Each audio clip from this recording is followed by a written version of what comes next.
யோவான் சுவிசேஷம் 5ஆம் அதிகாரம் 34ஆம் வசனம். மார்க்கு 5:34 உங்களுக்காக நான் வாசிக்கிறேன். அவர் அவளை பார்த்து, மகளே, உன் விசுவாசம் உன்னை ரட்சித்தது. நீ சமாதானத்தோட போய் உன் வேதனை நீங்கி சுகமாயிரு என்றார். கர்த்தருக்கு மகிமை உண்டாகட்டும். இது ஆண்டவராகிய இயேசு கிறிஸ்து சொல்லுகிற வார்த்தை. மகளே, உன் விசுவாசம் உன்னை ரட்சித்தது. நீ சமாதானத்தோடே போய் உன் வேதனை நீங்கி சுகமாயிரு என்றார்.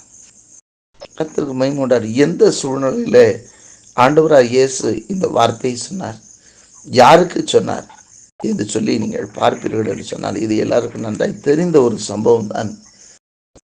இங்கு ஒரு ஸ்திரீயானவள் 12 வருஷமாய் பெரும்பாடு அந்த பலவீனத்தோடு அவள் இருக்கிறாள். அவளுடைய சூழ்நிலை பார்த்தீங்க சொன்னா 25-26ஆம் வசனத்துல பார்த்தா 24 சொல்லப்பட்டிருக்கிறது. அவர் அவனோட கூட போனார். திரளான ஜனங்கள் அவருக்கு பின் சென்று அவரை நெருக்கினார்கள். அப்படின்னா பயங்கரமான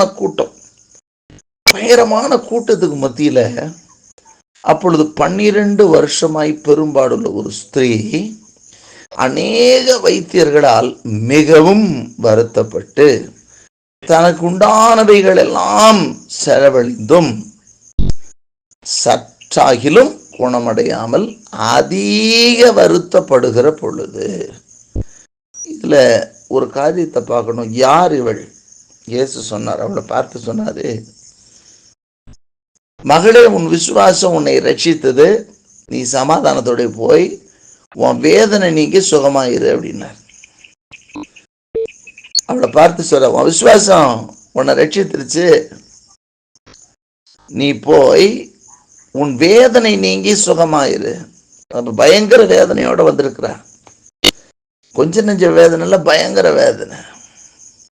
அதான் சொல்றார். இவ எப்படின்னா 12 வருஷம் பெரும்பாடு, தொடர்ச்சியாக 12 ஆண்டுகள் உதரப்போக்கினால பாதிக்கப்பட்டிருக்கிறார். பயங்கரமான இரத்தப்போக்கு, பயங்கரமான சரீரத்துல பலவீனப்படுத்திடும். சரீரத்துல ஒன்றுமில்லாத ஒரு சூழ்நிலை, நடக்க கூட அது வருத்தமா இருக்கும், பிளட் லாஸ். அப்போ இங்க வசனம் சொல்லுகிறது, அநேக வைத்தியர்களால் மிகவும் வருத்தப்பட்டு. நிறைய ட்ரீட்மெண்ட், கொஞ்சம் நெஞ்சம் இல்லை. அவளுடைய காலங்களில், இயேசுவின் காலங்களில் அன்றைக்கு இருந்த வைத்தியர்கள் அதுக்கு என்ன வைத்தியம் கொடுத்தாங்களோ அதிக வைத்தியம் கொடுக்குறாங்க. அது ஒரு வைத்தியர் கிடையாது. பார்த்தீங்கன்னா ஒருத்தர் ஒவ்வொரு விதமா எடுப்பாங்க. வசனம் சொல்லுகிறது அநேக வைத்தியர்களால அப்படின்னு சொல்லிட்டு. பல வைத்தியர்கள்ட்ட போறான். இந்த வைத்தியர்கிட்ட போனா சுகமாயிரும் அப்படின்னு பாக்குறா, ஆகல. இன்னொரு வைத்தியரை கேள்விப்படுறா, அங்கேயும் போறா. இப்படி 1-2 வைத்தியர் அல்ல, இவள் போன வைத்தியருடைய எண்ணிக்கையை சொல்ல முடியல. அதனால வேதாகமம் எப்படி சொல்லுகிறது என்றால், அநேக வைத்தியர்களால் மிகவும் வருத்தப்பட்டு. பல டாக்டர்ஸை பார்த்தாச்சு, ஆனா இந்த பெரும்பாடு 12 வருஷமா கொஞ்சம் கூட குணமே ஆகல. அவ்வளவு பலவீனத்தோடு இருக்கிற ஒரு ஸ்திரீ. அடுத்து அவ என்ன செய்யறாளாம், தனக்கு உண்டானவைகளை எல்லாம் செலவழிந்தும். 12 வருஷமா ட்ரீட்மெண்ட் பார்த்துக்கிட்டே இருக்கிறா. அநேக வைத்தியர்கள்ட்ட போயிருக்கேன்னா இவ்வளவு ஒரு அளவு நல்ல ஒரு செல்வ சிமாட்டியா தான் இருந்திருக்கணும். ஏன்னா பல டாக்டர்ஸை பார்த்துருக்கிறா பாருங்க. அந்த காலத்துல வைத்தியர்களை சந்திக்கணும்னாலும் ஒரு செலவாகத்தான் செய்யும். அதனாலதான் இங்க பைபிள்ல சொல்லுதே, தனக்கு உண்டானவைகளை எல்லாம் செலவழிந்தும். எல்லாத்தையும் செலவு பண்ணிட்டான். தனக்கு உண்டான, தனக்கு என்ன சொத்து இருந்துச்சோ அவளுடைய பங்கு, பாகம், பாத்திரம் எல்லாத்தையும் செலவழிச்சாச்சு. செலவழித்தும். அப்போ வைத்தியர்களால மிகவும் வருத்தப்பட்டாச்சு. தனக்கு உண்டானதை எல்லாத்தையும் செலவழிச்சாச்சு. சரி, ஏதாவது ஒரு முன்னேற்றம் கிடைச்சிருக்குமா அப்படின்னு பார்த்தா பைபிள் சொல்லுகிறது, சற்றாகிலும் குணமடையாமல் சரி, சற்றாகிலும் குணமடையாமனாலும் சரி கொஞ்சம் வேதனையாவது நீங்க இருக்கும்னா பைபிள் சொல்லுது, அதிக வருத்தப்படுகிற பொழுது இவ நிறைய டாக்டர்ஸை பார்த்துட்டா, இருந்த சொத்துக்கத்தை எல்லாத்தையும் வித்தும் செலவு பண்ணி பார்த்துட்டா, கொஞ்சம் கூட குணமடையாம இப்ப என்ன ஆயிடுது, அதிக வருத்தம் வந்துருச்சு. இந்திய இருந்ததை விட இப்படி அங்கெல்லாம் பார்த்து ரொம்ப அதிக வருத்தம். அதிக வருத்தப்படுகிற பொழுதுதான் இப்பொழுது அவளுக்கு ஒரு காரியம் கேள்விப்படுகிறாள். இயேசுவை குறித்து கேள்விப்படுகிறாள். பைபிள் சொல்லுகிறது, இயேசுவை குறித்து கேள்விப்பட்டு நான் அவருடைய வஸ்திரங்களை ஆகிலும் தொட்டால் சுஸ்தமாவேன் என்று சொல்லி ஜனக்கூட்டத்துக்குள்ளே அவருக்கு பின்னாக வந்து அவருடைய வஸ்திரத்தை தொட்டாள். அப்போ இயேசுவை பத்தி கேள்விதான் பட்டாயவா. கேள்விப்பட்ட உடனே அவளுக்குள்ள ஒரு தீர்மானம் பண்றான், நான் அவருடைய வஸ்திரத்தின் ஓரத்தை ஆகிலும் தொட்டா சுஸ்தமாவேன் அப்படின்னு. இன்றைக்கு நம்ம நிறைய காரியம் இயேசு பத்தி கேள்விப்படுகிறோம். நாம் அநேக சாக்கு போக்குகளை சொல்லுகிறோம். எனக்கு தெரிஞ்சு சுகமா இல்லாத போதும் அவங்க வர்றதுக்கு சாக்கு போக்கு சொல்லுவாங்க, சுகமானதுக்கு அப்புறமும் சாக்கு போக்கு சொல்லுவாங்க. எனக்கு அங்க வேலை இருக்கு, ஆனா சுகமாகாத போதும். ஆனா இவ பாருங்க, சுகமாகாம அதிக வருத்தப்படும் போதே பணத்தெல்லாம் செலவு பண்ணி போனான். பணத்தெல்லாம் செலவு பண்ணிட்டா, அநேக வைத்திட்ட போனான். இப்ப அதிக வருத்தத்தோடு தான் இருக்கிறா. அதிக வருத்தத்தோட இருக்கும்போதுதான் அவ என்ன சொல்றா, இவ்வளவு தூரம் எல்லா பக்கமும் சுத்திட்டேன், இயேசு இப்ப கேள்விப்பட்டுட்டேன், நான் போய் அவரை தொட்டு பார்க்கிறேன். அவர் வந்து அவரை கூப்பிட்டு இல்லை, நானே போய் அவரை நான் தொட்டேன், நான் போய் தொட்டா நான் சுகமாவேன். இயேசு வந்து என்ன தொட்டா அப்படின்னு இல்லை. இந்த காலகட்டங்களில் இயேசு வீட்டுக்கு வந்து தொடணும், அதுக்கப்புறம் தொட்டு சுகமான உடனே அவங்க இயேசுவை யாருன்னு கூட கண்டுக்க மாட்டாங்க. இதுதான் இன்றைய காலகட்டங்களுடைய நிலைமைகள். ஆனால் அன்றைய காலகட்டத்தில் இவ அதிக வருத்தத்தோடு, ஒரு நிமிஷம் யோசிச்சு பார்த்தீங்கன்னா தெரியும், 12 வருஷம் பெரும்பாடுனா சாதாரண விஷயம் கிடையாது. அதுல அதிக வருத்தத்தோட அவ போறா, பயங்கர பலவீனத்தோட, பயங்கரமான உடல் வலியோட இவள் அந்த இடத்துல இயேசுவை தொட போகிறாள். அதுவும் இயேசு ஃப்ரீயா ஆயா இருக்கிற போது இல்ல, இயேசு பிஸியா இருக்கும் போதே. கூட்டம் பயங்கரமான கூட்டம், இயேசு கிட்ட நெருங்க முடியல, அவ்வளவு கூட்டம். ஆனால் இந்த கூட்டத்திற்கு மத்தியிலே அங்கே அந்த ஸ்திரீயானவள், அவள் அந்த பலவீனத்திற்கோடு கூட அதிக வருத்தத்தோடு கூட இயேசுவை போய் தொடுகிறாள். இன்னைக்கு நாம் பண்ணுகிற சாக்கு போக்குகள் நிறைய சாக்கு. பொதுவாக உலகத்தில் சொல்லுவாங்க, சாக்கு சொல்லுகிறவன் ஒரு நாளும் சாக்கு சொல்லுவாங்க எந்திரிக்கவே முடியாது அப்படின்னு. எல்லாத்துக்கும் சாக்கு சொல்லுவாங்க. ஆனால் தேவனுடைய சமூகத்துல போய் ஒரு மனுஷன் பெற்றுக்கொள்ளணும்னு நினைச்சிட்டா அவனுடைய பலவீனமே அவனுக்கு தடை கிடையாது. அவன் சுகமடைவதற்கு எந்த சூழ்நிலையிலும் தேவ சமூகத்தை சேர முடியும். இவள் கொஞ்ச நெஞ்சம் அல்ல, பயங்கரமான உபத்திரவத்துக்கு மத்தியில் இருக்கும்போது, சாதாரண பலவீனம் அல்ல, அதிக வருத்தத்தோடு இருக்கும்போது தான். முந்தைய டாக்டர்கிட்ட போகும்போது கூட நல்ல பலனா தருதா. ஆனா இப்போ அதிக வருத்தத்தோட இருக்கும்போது தான் இப்பொழுது இயேசுவை தேடுகிறார், கேள்விப்படுகிறார். கேள்விப்பட்ட உடனே ஒரு தீர்மானம், நான் இயேசுவை போய் தொடட்டும், அவருடைய வஸ்திரத்தை ஆகிலும் தொடட்டும். அப்படி தொட்ட பொழுதுதான் வேதம் சொல்லுகிறது, ஜனக்கூட்டத்துக்குள்ளே அவருக்கு பின்னாக வந்து அவருடைய வஸ்திரத்தின் ஓரத்தை தொட்டாள்.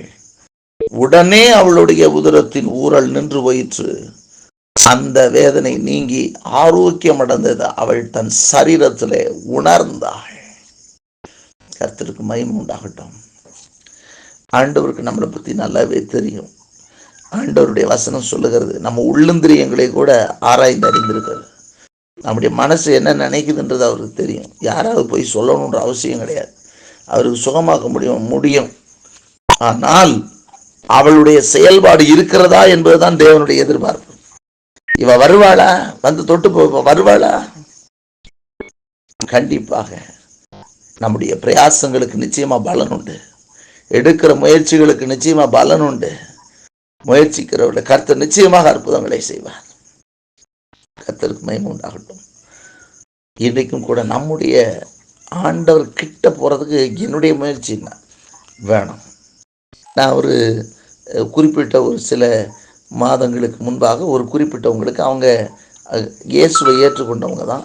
ஏற்றுக்கொண்டவங்க அவங்க பல இடங்களில் சென்று அவர்கள் ஜெபித்து அது எந்த ஒரு சுகமும் அடையாமல், அப்புறம் மந்திரவாதிகள்கிட்ட போயும் சில சுகங்கள், மந்திரவாதிகிட்ட போயிட்டாங்க. யார் நம்ம கிறிஸ்தவர்கள் அப்படித்தான், ஒரு குறிப்பிட்ட லெவலுக்கு மேலே பார்ப்பாங்க, அதுக்கு மேலே நடக்கலையா, ஏதாவது சைடில் ஏதாவது வழி கிடைக்குதா பாரு, 1.25 ரூபாயை கொடுத்து ஓச்சிடலாம் அப்படின்ட்டு அப்படி போனவங்க கர்த்தருக்கு மகிமை உண்டாகட்டும் கேள்விப்பட்டு அவர்கள் தொலைபேசியிலே தொடர்பு கொண்டார்கள். அப்போது கர்த்தருக்கு மகிமை உண்டாகட்டும் போனோம். ஆண்டவர் அற்புதமாக பரிபூர்ண விடுதலை. ஃபோனில் ஜோம் பண்ணும்போதே பாதி கிளியர்டு, நேரில் போனதுக்கப்புறம் மிச்சம் இருக்கிற பேய் எல்லாமே ஓடி சுகம், நல்ல 100% தே ஆர் கியூர்டு. ஆனால் அதற்கு பின்பு அவர்களாகவே வாக்குரைத்தவைகளை நிறைவேற்ற அவர்களால் வர இயலவில்லை. அதுக்கு நிறைய சாக்குகள் இருக்கு, அதுக்கு நிறைய சாக்குகள் சொல்லுகிறார்கள். அப்போ இன்றைய காலகட்டத்தில் அவங்களுடைய மனநிலைமைகள் எப்படி இருக்குதுன்னா, தேவனை மகிமைப்படுத்தக்கூடிய மனநிலைமை இல்லை. மந்திரவாதியை தேடி ஓடுறாங்க. யாரு? நம்ம தேவ பிள்ளைகள் மந்திரவாதிகளை தேவ சமூகத்தை தேடுவதற்கான மனநிலைமைகள் இல்லை. ஆனால் இவளை குறித்து பார்க்கும் பொழுது இவள் அதிக வருத்தத்தோடு தான் இருக்கிறார், அதிக வருத்தம். அதற்கு மத்தியில இயேசுவை கேள்விப்பட்டு அந்த இடத்திற்கு போறா பாருங்க, போய் தொடுறா பாருங்க. அங்க சொல்லல அவருடைய வஸ்திரத்தின் ஓரத்தை ஆகிலும் தொட்டா அப்படின்னு போனா, இயேசு தொட்டார். அவங்களுடைய உள்ளந்திரியங்களை ஆராய்ந்து அறிந்த தேவன். கர்த்தருக்கு மகிமை உண்டாகட்டும். எந்த ஒரு காம்ப்ரமைஸும் இல்லை. அந்த இடத்துல இயேசு சொல்றார், என்னை தொட்டது யார் அப்படின்னு சொன்ன உடனே அவ உணர்ந்தா, சுகமடைந்த உணர்ந்தா, உடனடியாக இயேசுக்கு முன்னாடி போனா பாருங்க, போய் சொல்றா. ஏன்னு சொன்ன அந்த கூட்டத்துக்கு மத்தியில தேவநாம மகிமைப்படணும். அப்போ எந்த ஒரு காரியமும் இல்லாமல் தேவனுடைய சமூகத்தில் தேவனுக்கு முன்பாக, ஆண்டவருக்கு முன்பாக அவள் சென்று அவள் தான் பெற்ற சுகத்தை அந்த இடத்துல சொல்லுகிறதை நாம் பார்க்கிறோம். அப்பொழுதுதான் இயேசு சொல்லுகிறார், அற்புதமாக அந்த வார்த்தையை நாம் பார்க்கிறோம். அப்பொழுது அவர் அவளை பார்த்து, மகளே உன் விசுவாசம் உன்னை ரட்சித்தது, நீ சமாதானத்தோடு போய் உன் வேதனை நீங்கி சுகமாயிரு என்றார். அவ சுகமாயிட்டா. ஆனாலும் அது ஒரு ஃபுல்ஃபில்னஸ் எங்கே வருது அப்படின்னா, விசுவாசம் உன்னை ரட்சித்திருச்சுமா, நீ ரட்சிப்புக்குள்ளே வந்துட்டு, நீ விசுவாசம் உன்னை ரட்சித்தது. அப்போ ஆண்டவர் சொல்றாரு. அப்போ வந்து சொன்ன மாத்திரத்தில் கர்த்தர் அவளை பிளஸ் பண்றதை நம்ம பார்க்கிறோம். என்ன சொல்றாரு?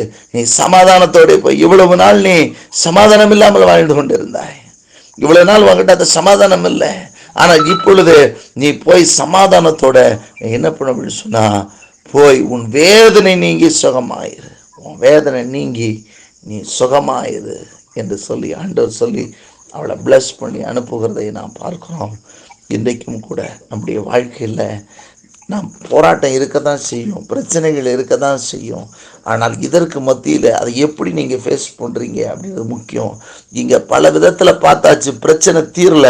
கடைசியாக இயேசுவோட வஸ்திரத்தை தொட்டால் அப்படின்னு சொல்லி போய் தொட்ட மாத்திரத்தில் பிரச்சனைக்கு ஒரு தீர்வை பெற்றுக்கொண்டா. பலவீனத்தை நம்ம சாக்கு சொல்லி தேவ சமூகத்தை அடைவதை நாம் தவிர்க்கும் பொழுது, பலவிதமான காரணங்களை சொல்லி நாம் தவிர்த்து இன்னும் அதிக வருத்தத்தோடு வாழ்வதை விட, நாம் அந்த வருத்தத்தோடு கூட தேவ சமூகத்தை சென்றடைந்து தேவனால் வரக்கூடிய சுகத்தையும் விடுதலையும் ரட்சிப்பையும் பெற்றுக்கொண்டு சந்தோஷமாய் வாழ்வதே ஞானம். கர்த்தருக்கு மகிமை உண்டாக. கர்த்தர் அப்படிப்பட்ட கிருபைகளை தருவாராக. பூர்ண ரட்சிப்பை பெற்றுக்கொள்ள முடியாது, சமாதானமான வாழ்க்கையை பெற்றுக்கொள்ள முடியாது, கர்த்தர் கிருபை பாராட்டுவாராக. நாமும் கூட எந்த சூழ்நிலையிலும் தேவனை சார்ந்திருக்க நாம் கடந்து போவோம். அவருடைய ரட்சிப்பின் வஸ்திரத்தை தொட்டுக்கொள்வோம். அப்பொழுது நிச்சயமாக நம்முடைய சரீரத்தில் இருக்கக்கூடிய வியாதிகள், நோய்கள் நீங்கி சுகமாய், பல வருத்தங்கள் நீங்கி சுகமாய் இருக்க கர்த்தர் உதவி செய்வார்.